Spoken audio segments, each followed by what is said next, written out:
अभी तक अपन लोग देखे हैं वेक्टर एडिशन के बारे में पढ़े हैं, वेक्टर प्रोडक्ट्स देखेंगे आज अपन लोग। अब जो प्रोडक्ट है ये दो टाइप का होता है, एक होता है स्केलर प्रोडक्ट, एक होता है वेक्टर प्रोडक्ट। या वेक्टर प्रोडक्ट ना बोल के अपन इसको डॉट प्रोडक्ट बोलेंगे। स्केलर जो है इसका जो जनरल जो नाम होता है डॉट प्रोडक्ट होता है, और इसका क्रॉस प्रोडक्ट होता है।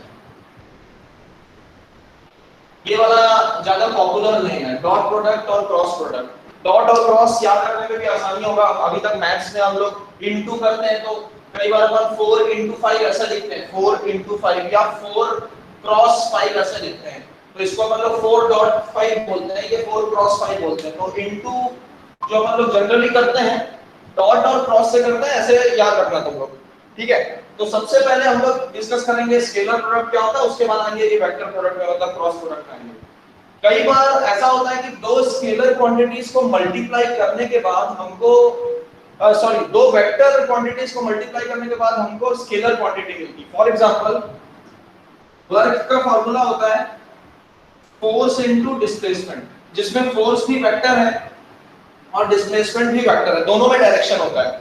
फोर्स में भी डायरेक्शन होता है, डिस्प्लेसमेंट में भी डायरेक्शन होता है, लेकिन वर्क में डायरेक्शन नहीं होता। Work is a scalar quantity. तो इस टाइप की जो प्रोडक्ट होता है, यहां देखोगे तो मैं क्या कर रहा हूं, फोर्स इनटू डिस्प्लेसमेंट कर रहा हूं। तो इस टाइप का जब हम लोग प्रोडक्ट करते हैं जिसमें प्रोडक्ट दो वेक्टर्स को प्रोडक्ट करने के बाद मेरे को आंसर स्केलर मिले, तो उसको हम लोग डॉट प्रोडक्ट बोलते हैं, ठीक है। F into S, इसका फॉर्मूला ये होता है, F into S लिखने का तरीका, या अपन इसको जनरल इसमें टर्म्स में लिखते हैं, जैसे A और B दो वेक्टर मान लेते हैं, तो A डॉट B करना है मेरे को, तो A डॉट B, और ऊपर मैं ऐसे एरो बनाऊंगा, मतलब अपन अभी dot product of vector quantities कर रहे हैं। तो A dot B is equal to होता है A into B cos theta. ये वाला फार्मूला याद रखोगे डॉट प्रोडक्ट के लिए, a into b cos theta. अच्छा, इसमें क्योंकि मैं दो बार a b लिखा हूं तो एकदम ध्यान देना, इन दोनों के ऊपर एरो लगाया हूं, यहां पे एरो नहीं लगाया हूं। मतलब ये a और ये जो b लिखा हुआ है ये बेसिकली इसका मैग्नीट्यूड है। मैग्नीट्यूड अपने को मालूम है कि मैग्नीट्यूड क्या होता है, मतलब उसकी वैल्यू है, यहां पे डायरेक्शन की बात नहीं हो रही है। a और b का मैग्नीट्यूड है, ठीक है। मतलब जैसे अगर मैं बोल दूं ये डिस्प्लेसमेंट वेक्टर मान लो, अगर मैं बोलूं 10 meters towards north, तो ये a का मतलब 10 है, नॉर्थ की बात नहीं हो रही यहाँ पे, सिर्फ उसकी वैल्यू कितनी है वो, वैसे ही ये मैग्नीट्यूड है, a और b मैग्नीट्यूड है। And what is theta? Theta है a और b के बीच का एंगल। मतलब एक वेक्टर मान लो ऐसा दिखता है, दूसरा वेक्टर मान लो ऐसा दिखता है, और इन दोनों के बीच में एंगल थीटा है। तो ये वाला वेक्टर मान लेते हैं a है, ये वाला मान लो b है। तो this is vector a, this is vector b, theta. इसको अगर इस एग्जांपल से समझना है, work is equal to force into displacement, तो मान लो यहां पे एक ऐसे टेबल रखी हुई है, ठीक है, ये टेबल रखी हुई है, इसको जो a वेक्टर है वो सीधा खींच रहा है, ठीक है, और b वेक्टर इधर खींच रहा है। लेकिन ये टेबल हवा में तो होता नहीं है, टेबल तो जमीन में ही आगे बढ़ता है। मतलब ये b पूरा काम नहीं करेगा, मतलब b इसको इधर खींचना चाह रहा है लेकिन ऊपर नहीं लेके जा पाता, उसका सिर्फ ये वाला कंपोनेंट काम करता है और इधर वाला कोई काम नहीं करता। तो इस b के दो कंपोनेंट बनाऊं तो मैं ये यहाँ पे थीटा है, तो ये वाला कंपोनेंट बन गया मेरा b cos थीटा, ऊपर वाला बन गया b sin थीटा। अब b sin थीटा तो कुछ काम कर नहीं रहा क्योंकि टेबल तो ऊपर होना ही नहीं, तो इसका कोई काम ही नहीं, इसको भूल जाओ। तो यहाँ पे कौन दो मिलके काम कर रहे हैं, a पूरा और b का ये वाला कंपोनेंट, तो a पूरा और b cos थीटा, इसलिए यहां से आया है। अगर मतलब इसको डायग्रामेटिकली समझना है, डायग्राम के थ्रू कि इसका मतलब क्या है, तो ये वाला केस हुआ। मतलब टेबल को जब अपन खींचते हैं, कोई एंगल में कोई चीज फोर्स लगाते हैं और मेरे से पूछा जाए कि वर्क कितना हुआ, तो टेबल कितना खसका वो हो जाएगा s, और फोर्स कितना लगाया वो f cos थीटा से रिप्रेजेंट करते हैं हम लोग। तो a into b cos theta, ये चीज याद रखोगे। अगर दो वेक्टर्स के बीच में अगर हम लोग डॉट प्रोडक्ट कर रहे हैं तो उसका फार्मूला होता है a into b into cos theta, where theta is angle between them, ठीक है, अब इसके कुछ जनरल केसेस देखते हैं। ठीक है, पहले तो फॉर एग्जांपल अपन लोग सारे यूनिट वेक्टर्स को पकड़ेंगे। यूनिट वेक्टर्स मतलब याद करो क्या नाम रखा था हमने, आई जे के वेक्टर्स का नाम रखा था। ठीक है, कुछ स्पेशल केसेस देखेंगे यूजिंग दिस फॉर्मूला। पहला केस ऐसे लिख लेना, स्पेशल केस। स्पेशल केस में पहले देखेंगे अपन, if two vectors are parallel, two vectors are parallel. Two vectors are parallel मतलब एक ही डायरेक्शन में, मतलब एक वेक्टर अगर ऐसा दिख रहा है तो दूसरा भी मेरे को ऐसा ही दिख रहा है, ये ए हो गया ये बी हो गया। ठीक है, लेकिन फॉर सेक ऑफ कन्वीनियंस अपन लोग क्या करेंगे, अपन ये सारे वेक्टर्स को आई जे और के, मतलब मैं पूरा बड़ा वेक्टर नहीं देखना चाह रहा हूं, इसका एक ये एक्स डायरेक्शन में है तो एक छोटा वेक्टर पकड़ लिया, आई नाम रख दिया उसका, इसका भी एक छोटा वेक्टर रख दिया, ये सेम डायरेक्शन में, तो इसको भी मेरे को आई ही बोलना पड़ेगा। तो आई डॉट आई कितना होना चाहिए फॉर्मूला के हिसाब से, देखो I dot I is equal to I का मैग्नीट्यूड, और आई का मैग्नीट्यूड होता है 1 क्योंकि ये यूनिट वेक्टर है, इनटू इसका मैग्नीट्यूड वो भी 1 होगा, इनटू दोनों के बीच का एंगल कितना दिख रहा है, देखो दोनों के बीच का एंगल 0 डिग्री है, तो cos 0, और cos 0 भी 1 होता है तो आंसर 1 आएगा। सिमिलरली ऐसे यहां पे लिख लेना नीचे, सिमिलरली j डॉट j भी 1 आएगा और k डॉट k भी, ऊपर ऐसे कैप लगा के अपन दिखाएंगे कि वेक्टर है। मतलब ये एक फार्मूला याद रखोगे, i dot a sorry i dot i, j dot j, k dot k, ये सारी की वैल्यू 1 होती है। कैसे, यहां पे प्रूफ करके बताया कभी, 1 into 1 into 1 आया। ठीक है, इसके अलावा एक सेकंड केस हो सकता है कि ये vectors perpendicular to each other हो, तो अपन परपेंडिकुलर मान लेते हैं, when if two vectors are perpendicular, तो परपेंडिकुलर होंगे तो ये cos 0 की जगह cos 90 आ जाएगा। ठीक है, तो cos 0 की जगह हो जाएगा cos 90, तो cos 90 मतलब यही i डॉट i मेरे को लिखना होगा, i डॉट i करना है मेरे को, तो ये मेरा हो जाएगा 1 into 1 into 0 which is equal to 0। Sorry i two vector अगर परपेंडिकुलर है तो दूसरा i नहीं हो सकता, दूसरा मेरे को j लिखना पड़ेगा। वैसे j डॉट k और k डॉट i भी 0। अच्छा, मैं ये i के बाद i क्यों नहीं लिखा और j क्यों लिखा, क्योंकि अगर अपन दो परपेंडिकुलर वेक्टर की बात करते हैं तो अगर ये एक वेक्टर पकड़ लिया हूं मैं, इसको i बोलता हूं, तो इसका परपेंडिकुलर तो मेरे को y में दिखेगा ना ऐसे, तो इसको मैं i नहीं बोल सकता, ये इसको तो j ही बोलना पड़ेगा हमको। और तीसरा परपेंडिकुलर होता है ऐसा z डायरेक्शन में, और अगर ऐसे ना समझ में आ रहा हो तो रूम के कोने के हिसाब से सोचो, रूम के कोने से देखो 3 लाइन निकलती है, जमीन में 2 निकल रही है और एक ऐसे छत की तरफ जा रही है, रूम का कोने से देखना, तो एक को x मान लो, दूसरा y, और जो छत की तरफ जा रहा है वो z हो गया। तो हमेशा 3 डायरेक्शन होते हैं, तो x वाले को अपन लोग उसके यूनिट वेक्टर को i बोल दिए, ये जमीन में जो दूसरा जा रहा है इसको k बोल दिए, ये जो ऊपर जा रहा है इसको j बोल दिए, मतलब ऊपर वाले को y एक्सिस बोलते हैं। तो तुम्हारी मर्जी जिसको भी x y z जिसका भी नाम रखना है, लेकिन I represents unit vector for x direction, J represents unit vector for y direction, K represents unit vector for z direction। तो जब ये दोनों परपेंडिकुलर की बात हो रही है तो इन दोनों के बीच में 90 डिग्री है, मतलब तो 90 डिग्री है तो cos 90 तो 0 होता है, तो cos 90 0 होगा तो I डॉट j 0 हो गया। सिमिलरली j और k के बीच में भी देखो यहाँ पे 90 डिग्री बनता है, ऐसे ये 90 डिग्री बन रहा है, वैसे यहाँ भी देखो 90 डिग्री बन रहा है नीचे। और ये समझाने की जरूरत है, रूम अपने अपने रूम का कोना पकड़ के देखो, वहां पे कोने में 3 लाइन आके मिल रही है, तीनों mutually perpendicular to each other है, 90 डिग्री है कि नहीं तीनों लाइंस, तो वो तीनों की वजह से ये वाला टर्म अपना हो गया 0। थर्ड केस एक हो सकता है when two vectors are anti parallel, when two vectors are anti parallel. Anti parallel का मतलब क्या होता है, एंटी पैरेलल का मतलब अपोजिट डायरेक्शन में, एक वेक्टर ऐसा जा रहा है तो दूसरा वेक्टर ऐसे जाएगा, ऐसा जा रहा है। ठीक है, तो one vector is going suppose in x direction, तो दूसरा वाला जा रहा होगा माइनस x डायरेक्शन में, तो इस टाइप के वेक्टर्स को हम लोग एंटी पैरेलल बोलते हैं। तो एंटी पैरेलल के केस में ये जो थीटा है, मतलब ये वाला वेक्टर जस्ट पलटा के ऐसे रखना पड़ेगा मेरे को, तो थीटा हो गया अपना 180 डिग्री, और cos 180 होता है -1।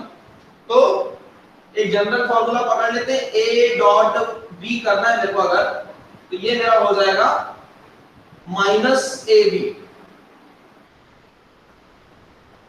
एंटी पैरेलल की बात करें ना अपन, तो a डॉट b मतलब होगा, पहले तो जनरल फॉर्मूला लिखते हैं अपन, ab cos 180 हो गया क्योंकि अपोजिट डायरेक्शन है, और cos 180 -1 होता है, इसलिए ये बन गया -ab।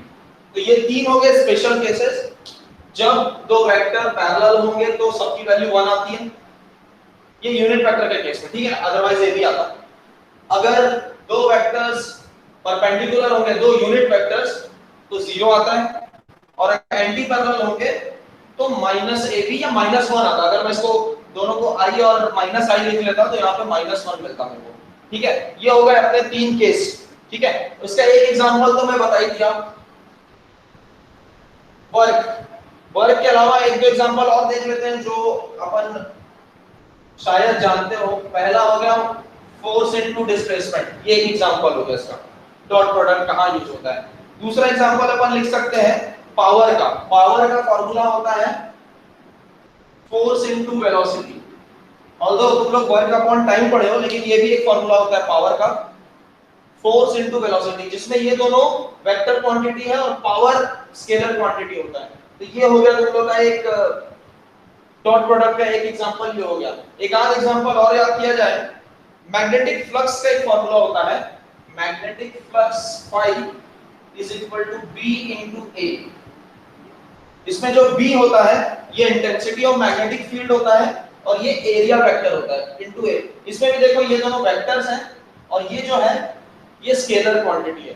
तो जब भी इस तरह की सिचुएशन आए तब अपन को कौन सा टाइप का मल्टीप्लिकेशन करना है, स्केलर प्रोडक्ट करना है, और डॉट प्रोडक्ट बोलेंगे हम लोग उसको, ठीक है। तो ये हो गया अपना स्केलर प्रोडक्ट। इसके बाद अपन लोग देखते हैं नेक्स्ट केस जो होगा वो देखेंगे क्रॉस प्रोडक्ट। क्रॉस प्रोडक्ट उस टाइप के प्रोडक्ट को बोलते हैं जिसमें दो वेक्टर्स के मल्टीप्लिकेशन से एक तीसरा वेक्टर निकलता है। यहां पे देखो दो वेक्टर को मल्टीप्लाई में किया था तो वेक्टर नहीं निकला था, स्केलर क्वांटिटी निकली थी जिसमें डायरेक्शन नहीं होता। लेकिन अगर दो वेक्टर, सबसे अच्छा एग्जांपल होता है जैसे जब अपन बॉटल का ढक्कन खोलते हैं, तो बेसिकली अपन दो उंगली से अगर पकड़े तो दो फोर्स लगा रहे होते हैं। कैमरा में देखो मेरी ये वाली उंगली इधर जाती है तो अंगूठा इधर आता है, मतलब एक फोर्स इधर लग रहा है, एक फोर्स इधर लग रहा है, दो फोर्स लगाते हैं हम लोग हमेशा, ठीक है। लेकिन ढक्कन ना तो इसकी तरफ जाता है ना अंगूठे की तरफ जाता है, ढक्कन ऊपर आता है या नीचे जाता है। स्क्रू सोचो, स्क्रू लगाते हैं जब अपन लोग तो ऐसे करके घुमाते हैं गोल गोल, तो स्क्रू या तो अंदर जा रहा है या फिर बाहर आ रहा है। तो बेसिकली जब अपन उसमें दो वेक्टर्स लगा रहे हैं तो मेरे को एक तीसरा वेक्टर मिल रहा है। कैसे समझे? मैंने दो डायरेक्शन में फोर्स लगाया, one is moving here, other is moving here. उंगली देख के समझो दो डायरेक्शन में फोर्स लगा रहा हूं, लेकिन ढक्कन किधर आता है? बाहर आता है। या ढक्कन किधर जाता है? अंदर जाता है। तो एक डायरेक्शन इधर हो गया, एक डायरेक्शन इधर हो गया, दो फोर्स लगा रहा हूं मैं या दो वेक्टर्स लगा रहा हूं, लेकिन मेरे को एक तीसरा ही वेक्टर मिल रहा है, आउटपुट में तीसरा वेक्टर मिल रहा है। तो जब इस टाइप का केस हो तब अपन लोग क्रॉस प्रोडक्ट बोलेंगे, और उसका फॉर्मूला होता है, जैसे फिर से दो वेक्टर मान रहा हूं a cross b is equal to, इसका फॉर्मूला होता है a b sin थीटा, और यहां एक मैं थर्ड एक वेक्टर यूनिट वेक्टर मान लेता हूं c। अपन इसका फॉर्मूला ऐसा लिखेंगे, चलो ये c वेक्टर क्या है? वो तीसरा वेक्टर जो मेरे को मिला इन दोनों के प्रोडक्ट करने से, मतलब कोई दो वेक्टर का प्रोडक्ट किया तो एक तीसरा वेक्टर मिला, जो कि मेरे को इस तरीके से पता चलेगा कि उसका वैल्यू क्या है, a into b sin theta. और sin थीटा मतलब थीटा क्या है? Angle between a and b, where theta is angle between a and b। और ये c यूनिट वेक्टर, ये स्मॉल c है, ये कैपिटल c है, याद रखना। ये स्मॉल c जो कैप लिखा हुआ है, ये क्या बता रहा है? ये मेरे को डायरेक्शन बता रहा है कि अपन किधर, मतलब जो तीसरा वेक्टर मिल रहा है उसका डायरेक्शन क्या है, a into b sin theta, ठीक है। और इसके लिए राइट हैंड थंब रूल को फॉलो करोगे, राइट हैंड थंब रूल, या थंब रूल नहीं बोलना चाहते तो राइट हैंड स्क्रू रूल, दोनों में से कोई एक चीज बोल सकते हैं। इसको ऐसे याद रखोगे, अपन लोग 10th में भी थंब रूल पढ़े हैं।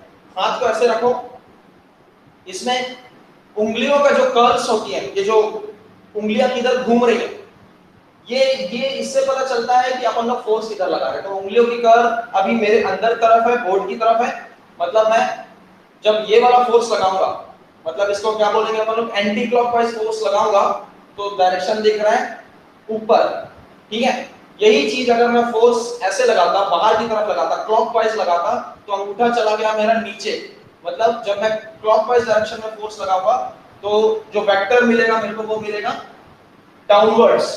तो वेक्टर जो अपना आउटपुट जो आ रहा है उसका किस तरफ डायरेक्शन रहेगा वो समझो। अब इसको डायग्राम के थ्रू समझते हैं। मान लेते हैं ये ए वेक्टर है, ये बी वेक्टर है, ठीक है। मैं बोला ए क्रॉस बी करो, ए क्रॉस बी करेंगे मतलब अपने को आना है ए से बी की तरफ, ठीक है। तो यहाँ पे मैं एक ऐसा कर्व बनाता हूं जिसमें एरो बना के दिखाऊंगा कि मैं आ रहा हूं ए से बी की तरफ।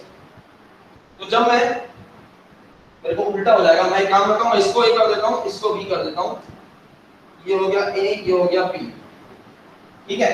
अपन जा रहे हैं अब ए से बी की तरफ, तो एरो मैं यहां पर कर दिया, ए से बी की तरफ जा रहे हैं। देखो ऐसे तुम लोग बोर्ड के हिसाब से इमेजिन करो, मेरा फोर्स लग रहा है एंटी क्लॉकवाइज, ए से बी जा रहा हूं, मैं ऐसे जा रहा हूं, तो मेरा अंगूठा किधर जा रहा है, ऊपर की तरफ, मतलब जो तीसरा वेक्टर मिलेगा मेरे को वो मिलेगा सी वेक्टर मिलेगा यहां पे, this will be c vector, और इसकी वैल्यू कितनी होगी, a क्रॉस b, या a into b into sin theta into c, और यहाँ पे थीटा क्या है, थीटा ये वाला एंगल है, इन दोनों के बीच में कोई जरूरी नहीं कि दोनों हमेशा 90 डिग्री में हो, कोई भी एंगल पे हो सकते हैं दोनों। और इसको ऐसे भी याद रखोगे, जब स्क्रू को तुम लोग कैसे घुमाते हो, घर में सब लोग स्क्रू खोले होंगे, स्क्रू या नट या बोल्ट को खोले होंगे, तो जब उसको अपन लोग ऐसे घुमाते हैं, मतलब एंटी क्लॉकवाइज घुमाते हैं, तो वो ऊपर जाता है। मेरे को किसी चीज को टाइट करना है ऐसे, तो ये ऊपर जाएगा, और जब खोलना है तो मैं इसको उल्टा घुमाता हूं, मतलब क्लॉकवाइज घुमाता हूं। या इसको ऐसे समझ लीजिए, एक तीर है, इस तीर को पकड़े अपन, तो तीर किधर जा रहा है, ऊपर जा रहा है, ठीक है। तो a क्रॉस b मिलेगा मेरे को, ये वाला इसका वैल्यू मिलेगा। अब इसके स्पेशल केसेस देखते हैं कि i क्रॉस i क्या होगा, i क्रॉस j क्या होगा, ये वाले अपन लोग अलग अलग केस देखते हैं। देखो स्पेशल केसेस, सबसे पहले what is i cross i, special cases. सबसे पहला केस i क्रॉस i कितना होना चाहिए, देखो i और i तो एक ही वेक्टर हो गया, एक i वेक्टर लिया, दूसरा i वेक्टर लिया, मतलब मैं x एक्सिस की बात कर रहा हूं, तो दोनों के बीच का एंगल 0 हो गया, और sin 0 0 होता है, तो sin 0 is 0, तो i cross i, similarly j cross j, similarly k cross k 0 ही आएगा। वहां पे डॉट में 1 आया था, याद करो, i डॉट i 1 आया था, यहाँ पे i क्रॉस i 0 आ रहा है। सिमिलरली दूसरा केस हम लोग देख सकते हैं कि when vectors are perpendicular तब क्या होता है, तो ये वाला केस देखते हैं। when, ये वाला जो अपन पहला वाला केस लिखे, लिखा नहीं है, यहाँ पे लिख रहा हूं when vectors are parallel। दूसरा केस अपन कर रहे हैं when vectors are परपेंडिकुलर, ठीक है। मतलब पहले तो a क्रॉस b को देखते हैं, उसके बाद अपन लोग आ जाएंगे, किधर आ जाएंगे, ये यूनिट वेक्टर को देखेंगे, i क्रॉस j में क्या होता है। तो व्हेन वेक्टर्स आर परपेंडिकुलर, तो a क्रॉस b करना है सपोज मेरे को, तो अगर परपेंडिकुलर है तो ये थीटा अपना 90 हो गया, मतलब वो इमेजिन करो घर की जो कोने की मैं बताया था, जमीन वाली दोनों लाइन को इमेजिन करो, दोनों के बीच में ऐसे 90 डिग्री होता है, ये 90 की वजह से sin 90 1 हो जाएगा। ये मेरा बन गया a into b, c vector, वो c के हिसाब से पता है। और वेक्टर वैसे ही अगर एंटी पैरेलल हो जाए तो पैरेलल और यही लिख लेते हैं अपन, पैरेलल और एंटी पैरेलल। एंटी पैरेलल में भी यही होता है, एंटी पैरेलल में भी i क्रॉस माइनस i हो जाएगा, मतलब ऐसे 180 डिग्री बन जाएगा, तो 180 डिग्री भी बनता है तो sin 180 0 होता है, sin 180 0 है तो ये सब सारे टर्म्स अपने को 0 बन जाएगा। अब इमेजिन करो कि अपन लोग यूनिट वेक्टर्स की बात कर रहे हैं, मतलब i क्रॉस j क्या होता है, i क्रॉस j क्या होता होगा, अपन x y और z एक्सिस के हिसाब से इमेजिन करते हैं। अपन लोग आज तक जैसे पढ़ते आए हैं वैसे इमेजिन करो अपन को चाहिए i क्रॉस j, तो ये बनाया मैं x एक्सिस, इसमें मान लेते हैं ये यूनिट वेक्टर ही है तो इसका नाम दे दिया i, ये बनाया मैं y एक्सिस, ये हो गया j, ठीक है, और ये हो गया अपना z एक्सिस, तो ये इसको मैं लिखूंगा k। अब देखो i क्रॉस j जब मैं बोलता हूं तो मैं i से j की तरफ जा रहा हूं, ऐसे i से j की तरफ उंगलियां ले जाओ तो अंगूठा किधर आ रहा है, बाहर की तरफ। बोर्ड से देखो, बोर्ड में इमेजिन करो i से j जा रहा हूं, अंगूठा मेरा बाहर की तरफ आ रहा है, तो i cross j is equal to हो गया k वेक्टर। तीसरा वेक्टर अपने को क्या मिला, k। वैसे ही j क्रॉस k क्या होगा, देखो j से k में अगर आता हूं तो मैं जा रहा हूं i की तरफ, तो j क्रॉस k हो जाएगा i वेक्टर। तीसरा क्या है, k क्रॉस i, k से i आओ, ऐसे आ रहा हूं तो अंगूठा जा रहा है ऊपर, तो ये हो गया k cross i is equal to j vector. इसको रटना नहीं है ना, इसको समझो, समझ में आया। अगर दो वेक्टर्स काम कर रहे हैं, किस वेक्टर से किस वेक्टर की तरफ जा रहे हो, उसमें अंगूठा किधर जा रहा है उस हिसाब से इमेजिन करोगे। x y और z एक्सिस समझते हो, ये x एक्सिस है, ये y एक्सिस है, ये z एक्सिस है। i j और k क्या बताता है, एक्सिस पूरा इनफिनिट तक जाता है, i मतलब सिर्फ यूनिट वेक्टर, छोटा सा वेक्टर जो कि डायरेक्शन बता रहा है। वैसे ही k और j भी यूनिट वेक्टर होते हैं। अब ये सोचो कि अगर मेरे को j से i आना होता, अभी तो मैं i से j गया था, अगर j से i आना होता तो इमेजिन करो क्या होगा। अगर j से i आऊंगा तो मेरा अंगूठा जा रहा है अंदर की तरफ, पहले बाहर आ रहा था, i से j में अंगूठा बाहर आ रहा था ऐसे, अभी जा रहा है j से i, तो j क्रॉस i जब करता हूं तो ये k नहीं होता, ये माइनस k हो जाता है, उल्टा क्या है ना, तो माइनस k। वैसे यहां पे k क्रॉस j करता हूं तो ये माइनस i हो जाएगा, वैसे i क्रॉस k करूंगा तो ये माइनस j हो जाएगा। तो यहां से अपने को ये पता चला कि a cross b is not equal to b cross a। अब इसको अपन लोग अभी डिस्कस कर लेंगे तो समझ में आएगा, लेकिन एक ये इंपॉर्टेंट पॉइंट याद रखना कि a cross b is not equal to b cross a। Cross product मतलब याद रखना सिर्फ मल्टीप्लिकेशन नहीं कर रहे अपन लोग, ठीक है, कि 10 into 5 करूं या 5 into 10 करूं सर 50 आना चाहिए, ऐसा नहीं है। 10 into 5 सिर्फ नहीं कर रहे हैं, यहाँ पे डायरेक्शन भी इंपॉर्टेंट है। तो जब मैं दो वेक्टर ऐसे बनाया, इसका नाम दिया था a वेक्टर, इसका नाम दिया था b वेक्टर, तो a से जब मैं b जा रहा था तो कैसा गया था, ऐसा गया था, अंगूठा मिला था ऊपर की तरफ। अब सोचो अगर b से a आना होता तो मेरे को b से a आना तो जबरदस्ती मेरे को हाथ ऐसे ही रखना पड़ेगा, ऐसे करके नहीं कर सकता। तो हाथ जब मैं ऐसे करता हूं तो b क्रॉस a में मेरे को अंगूठा नीचे की तरफ पॉइंट करता है, तो c वेक्टर मेरे को मिला नीचे की तरफ, जो इसका आंसर है a क्रॉस b मिला था ऊपर की तरफ, b क्रॉस a मिल रहा है नीचे की तरफ। तो यहां भले दोनों की वैल्यू सेम आएगी, 5 into 10 हो या 10 into 5 50 ही आएगा, लेकिन एक 50 जा रहा था ऊपर की तरफ, एक 50 जा रहा है नीचे की तरफ, तो वो दोनों सेम नहीं है, क्योंकि हम लोग वेक्टर्स पढ़ रहे हैं तो डायरेक्शन भी इंपॉर्टेंट है। तो भले मैग्नीट्यूड सेम आ गया, डायरेक्शन अलग अलग होने की वजह से अपन बोलेंगे कि इट इज नॉट सेम, ठीक है। तो ये हो गया अपना क्रॉस प्रोडक्ट और डॉट प्रोडक्ट का फॉर्मूला। तो ये इंपॉर्टेंट है कि i dot j is equal to k होता है, j dot i is equal to minus k हो जाता है। तो ये बनाते समय राइट हैंड यूज करके देखोगे। अब इसके कुछ एग्जांपल्स देखते हैं, और तो इसके जो एग्जांपल्स है वो सारे तुम लोग पहले नहीं पढ़े हो, ये सब 11th में पढ़ना है आपको। मोस्टली क्या है, रोटेशनल मोशन में आता है, जैसे टॉर्क, टॉर्क होता है जो टाउ, वो r क्रॉस f होता है। इसमें ज्यादा डिटेल में मैं जाऊंगा नहीं, टॉर्क बेसिकली रोटेशनल फोर्स को बोलते हैं। जैसे जब सीधा अपन चल रहे हैं तो जो फोर्स लगता है उसको फोर्स बोलते हैं, तो घुमाते समय किसी चीज को जो फोर्स लगता है उसको टॉर्क बोलते हैं।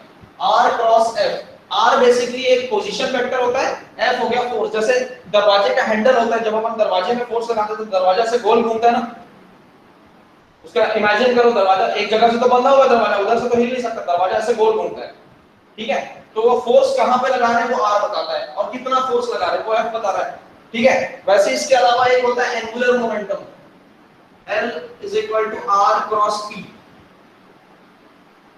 ये भी हम लोग 11th में पढ़ेंगे। p अपन लोग पढ़े हुए हैं, लीनियर मोमेंटम होता है, p is equal to mp।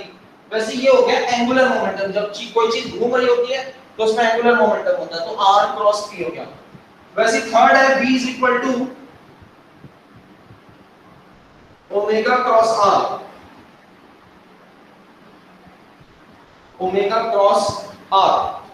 ये बेसिकली है, ये जो ओमेगा है ये एंगुलर वेलोसिटी है और ये अपनी लीनियर वेलोसिटी v तो अपने को मालूम है क्या होता है। तो ये कुछ एग्जांपल्स हैं रिलेटेड टू क्रॉस प्रोडक्ट। इसके अलावा अब अपन लोग देखेंगे इसका एक आध क्वेश्चन देखते हैं। अच्छा, क्वेश्चन के पहले इसका एक जनरल केस सॉल्व कर लेते हैं कि क्रॉस प्रोडक्ट को सॉल्व कैसे करना है। और जितने बायो वाले हैं वो ध्यान देंगे क्योंकि ये मैथ्स की चीज है जो अभी मैं बताने वाला हूं। तो जो मैथ्स वाले उन लोग तो अलग से पढ़ोगे, तुम लोग इसको कार्टेशियन कोऑर्डिनेट में क्रॉस प्रोडक्ट कैसे होता है। अपन कोई दो वेक्टर ले लेते हैं, ठीक है, एक एग्जांपल ले रहा हूं ना मैं।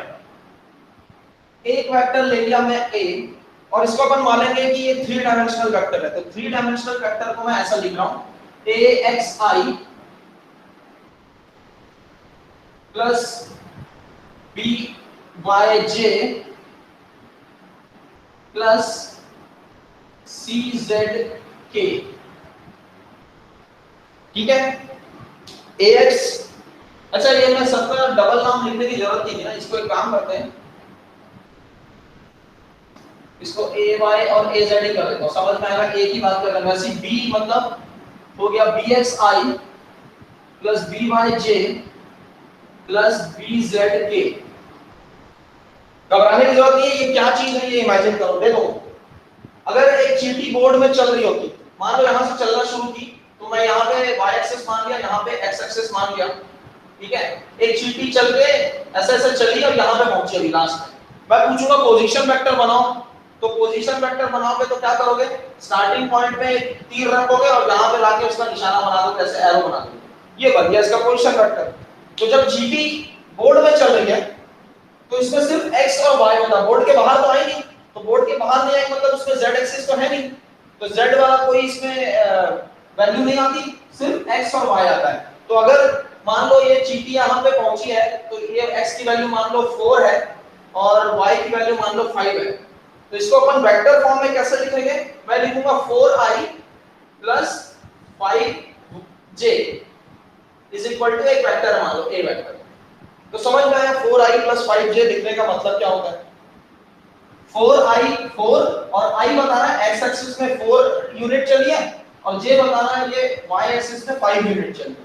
अब वही चीज इमेजिन करो, मैं हवा में एक बॉल उछाला, तो जब मैं या इमेजिन करो रूम के कॉर्नर से तुम लोग एक बॉल फेंके नीचे से हवा में, तो उसमें x एक्सिस भी बढ़ेगा, मतलब वो लेंथ वाइज भी बढ़ रहा है, हाइट वाइज भी बढ़ रहा है और ब्रेड्थ वाइज भी बढ़ रहा है। तो उसमें लेंथ ब्रेड्थ हाइट तीनों चीज बढ़ती है, तो अपन उसको सिर्फ i और j ना लिख के ऐसा लिखेंगे। इसका एक एग्जांपल लिखना हो तो ऐसा लिख देता हूं यहाँ पे 4i plus 5j plus 3k is equal to a। समझ में आया इसका मतलब, ये बेसिकली a वेक्टर कहां पे है अपने को ये पता चल रहा है कि i डायरेक्शन में इतना यूनिट, j डायरेक्शन में 5 यूनिट और k डायरेक्शन में मतलब z एक्सिस में 3 यूनिट, इतनी दूरी पे अपना वो पोजीशन वेक्टर लाई करता है।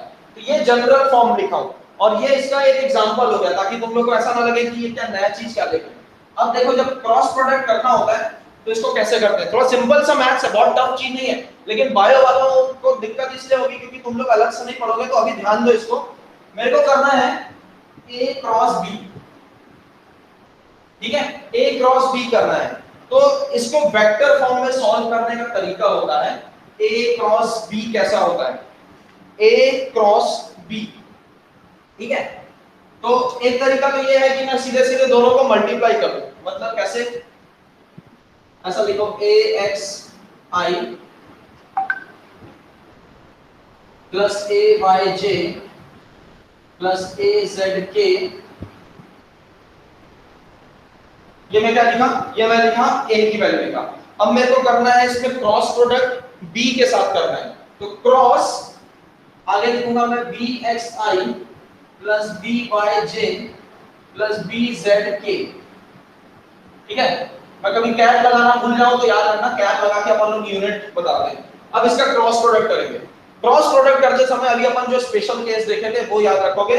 क्या देखे थे अपन लोग कि i क्रॉस i कितना होता है, i क्रॉस i 0 होता है, वैसे ही j क्रॉस j भी 0 होता है, k क्रॉस k भी 0 होता है। मतलब जब मैं ब्रैकेट ओपन करूंगा तो ये देखो कैसा बनेगा, ax bx i cross i, ये वाला टर्म 0 हो जाएगा। 9 टर्म्स मिलेंगे, 3 टर्म इनटू 3 टर्म करना है मेरे को, तो 9 टर्म्स मिलेंगे जिसमें से 3 0 हो जाएंगे। कौन से 3? i क्रॉस i वाला 0 हो जाएगा, j क्रॉस j वाला 0 हो जाएगा और k क्रॉस k वाला भी 0 हो जाएगा। तो इसको सॉल्व करते हैं। 9 टर्म्स लिख रहा हूं मैं पूरे एक के बाद एक, ध्यान देना कहीं गलती करूं। ध्यान से करते हैं। अभी पहले मैं इस ब्रैकेट को इनटू फर्स्ट टर्म, इस ब्रैकेट को इनटू सेकंड टर्म, इस ब्रैकेट को इनटू थर्ड टर्म, ऐसे कर रहा हूं। तो सबको लिखते जाते हैं। ax bx i cross i, ये हो गया पहला। दूसरा बन रहा है मेरा plus a by bx j cross i plus az bx k cross i, ये हो गया दिस इनटू पहला term plus this into second term करेंगे अपन। तो ax by i cross j plus a by b by j cross j plus a by bz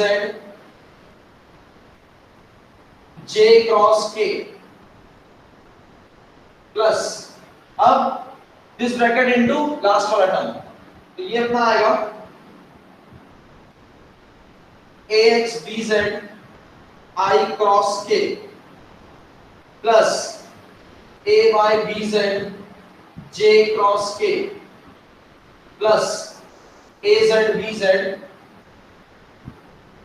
k cross k। ठीक है, अब इसमें से देखो i क्रॉस i कहां लिखा है, ये लिखा सबसे पहले, तो ये पूरा अपना 0 हो गया। j क्रॉस j कहां लिखा है, ये वाला टर्म, तो ये 0 हो गया। और k क्रॉस k कहां लिखा है, ये 0 हो गया।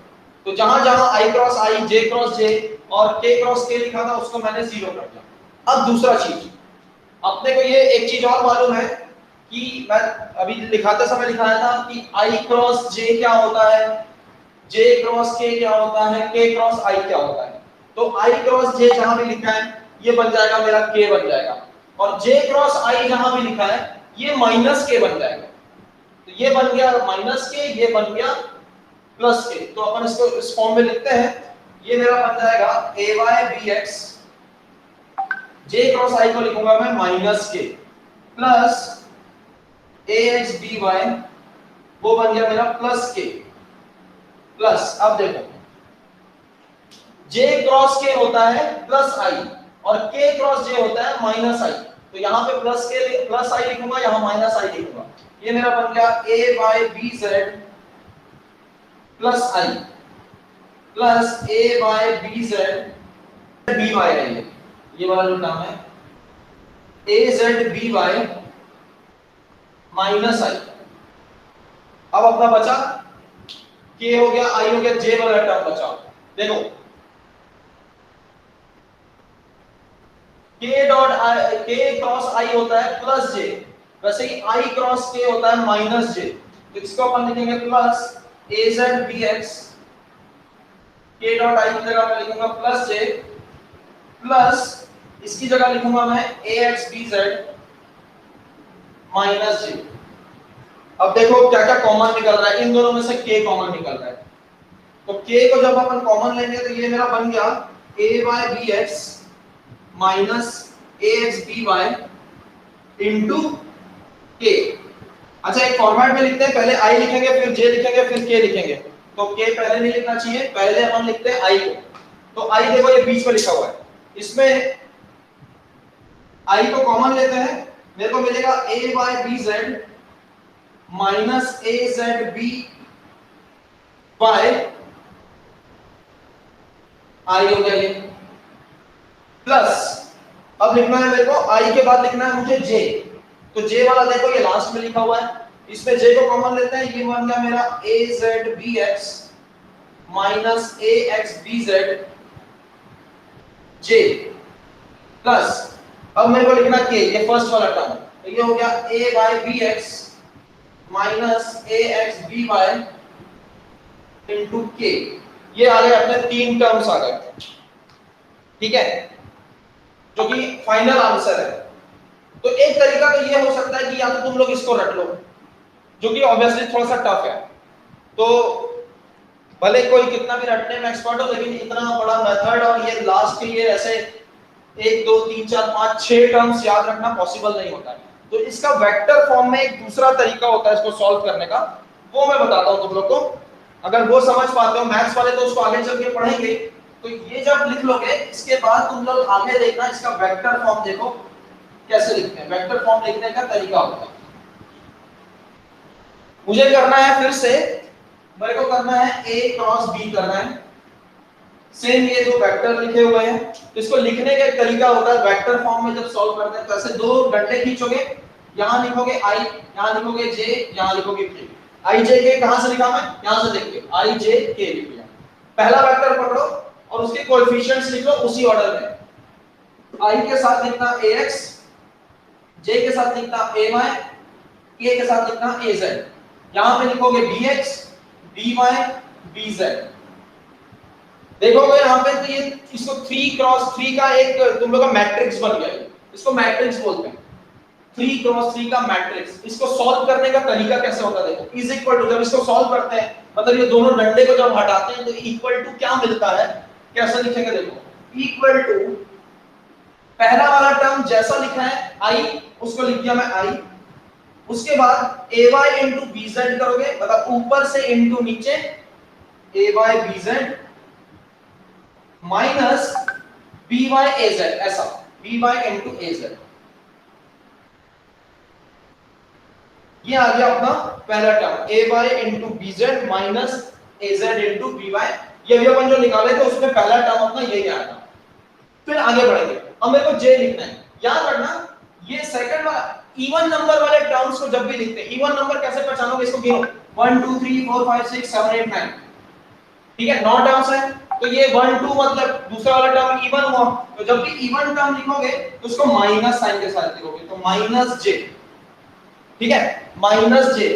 अच्छा एक चीज और, जिस चीज को लिख रहे होते हैं ना उसके रो और कॉलम को नहीं देख रहे हैं। तो जब मैं i लिख रहा था तो मैं ax bx को नहीं देखा और इधर बाजू में नहीं देखा, ऐसा, तो बचे हुए को देखना है। वैसे अभी मैं j को लिख रहा हूं, तो j को लिख रहा हूं तो मैं इसके नीचे वाले इन दोनों को नहीं देखूंगा और ऊपर वाली लाइन को नहीं देखूंगा, ऐसा।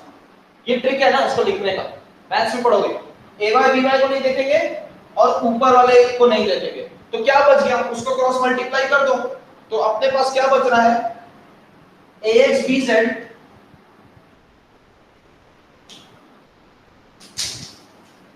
ax bz कहां से आया, एक ax bz ऊपर से नीचे, अब ये वाला एरो मिटा देना मैं, ऊपर से नीचे माइनस bx into az, ये आ गया। ये माइनस साइन को बाद में अपन अंदर ले जाएंगे। फिर अब आ जाओ k पे, तो k वाले रो और कॉलम को छिपा दो, क्या बचा, ये 4 बचे। इस पे कैसे लिखूंगा मैं, माइनस, नहीं इसको प्लस लिखेंगे, तब 1 और 3 को प्लस लिखेंगे, सेकंड वाले को माइनस में लिखेंगे। तो ये हो गया मेरा ax by minus bx ay into k। इसको थोड़ा सा रीअरेंज कर रहा हूं, फाइनल आंसर आ जाएगा, माइनस को अंदर ले जा रहा हूं ताकि मेरे को माइनस साइन ना दिखे। ये बन जाएगा अपना a by bz minus az by। थोड़ा सा रीअरेंज कर रहा हूं ना, a को हमेशा पहले लिखूंगा, b को बाद में लिखूंगा। ये मेरा बन जाएगा plus j times az bx minus ax bz plus k ax by minus a by bx। ये एक शॉर्टकट तरीका भी है, उतना बड़ा फॉर्मूला याद नहीं करना है। तो वेक्टर नेक्स्ट क्लास में इसके क्वेश्चन करेंगे, कैसे करोगे फिर से एक बार रिकॉल करो। कितने अपने को यूनिट वेक्टर्स लिखे दिए हैं वो लिख दिया है, i j k पहला चीज।